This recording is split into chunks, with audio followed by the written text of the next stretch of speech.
All right. Good afternoon, guys. So this reading is covering April 27th, where I did 2 Kings 22 through 25. I pretty much finished it out.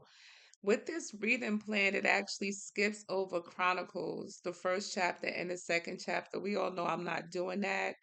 Probably going to end up listening to it, finding out something that I can put out that won't have like a day attached to it.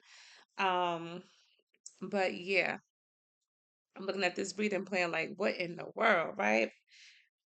Whew. So at least we get some array of hope, right?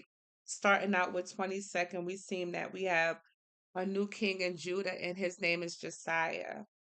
So we see that it says that he did what was pleasing in the Lord's sight and followed the example of his ancestor David.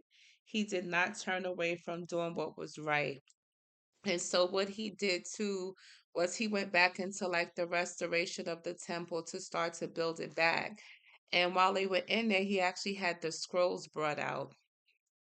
And it was one of those things as the priest was reading to him what was in the scrolls, it's like he tore his clothes and he just had so much despair because basically he realized that nobody was doing what was in the scrolls. And because nobody was doing what was in the scrolls, God had already foretold what was going to happen, like that there was going to be a great price to pay. And so, like the prophet, explained all of that to him.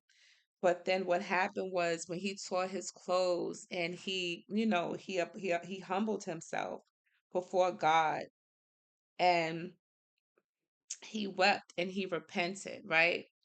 And so in this act alone, God responded that I will not send the promised disaster until the day after you have died and been buried in peace, right?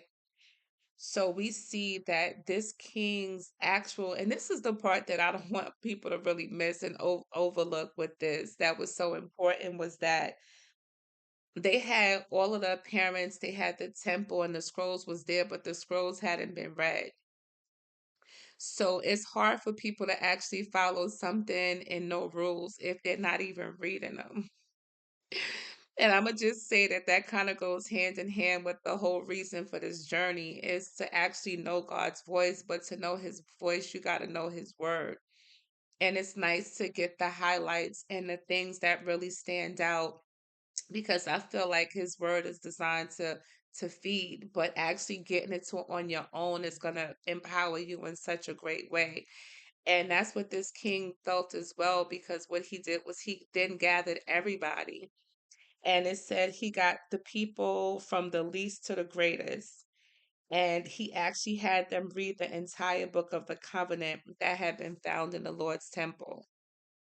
Because, he saw how important it was to go ahead and to, like, when he heard it, him being a king, it was like it was such a great thing, a transformation to him that he was now humbled and able to cry out and repent for everybody else. But then he knew that it was important not for him to just have it, but for everybody to have it because everybody deserves the right to know what's written, to know what's available to them. So that was something that he went ahead and he did, right?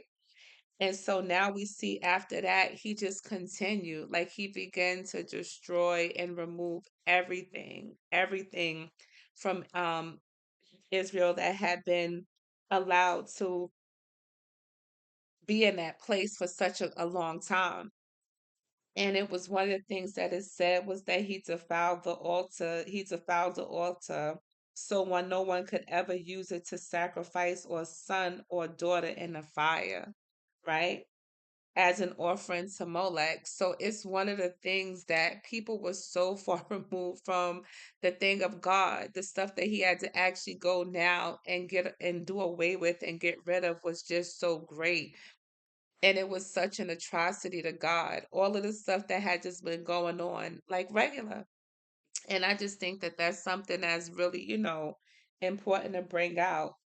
And it talked about the different ones, the different because there was just so much. And he got rid of the people. Like people had actually been allowed to do this kind of things, like in the temple.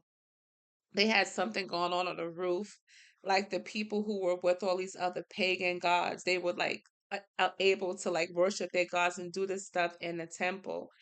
And so he saw it as something that was so great. He did away with everything. And I mean, it pretty much looked like he left no stone unturned when it came to restoring Judah back to what it was supposed to be with God in mind, right?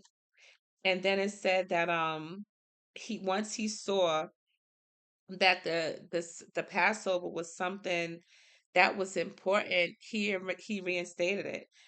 And it said there had not been a Passover celebration like that since the time when the judges ruled in Israel. So that means out of all the years of kings of Israel and Judah. So this was something that was actually written that they were supposed to do. And it was something in remembrance just to kind of not allow people to ever forget the great thing that God had done for them when he brought them out of Egypt, but it was something that hadn't been practiced. So he said, when it came to him, it said, never before had there been a king like Josiah who turned to the Lord with all his heart and soul and strength, obeying all the laws of Moses. And there has never been a king like him since. So we see that as soon as he was out, it was almost like the next king came in and just went right back. And just like that, everything that God said would happen happened.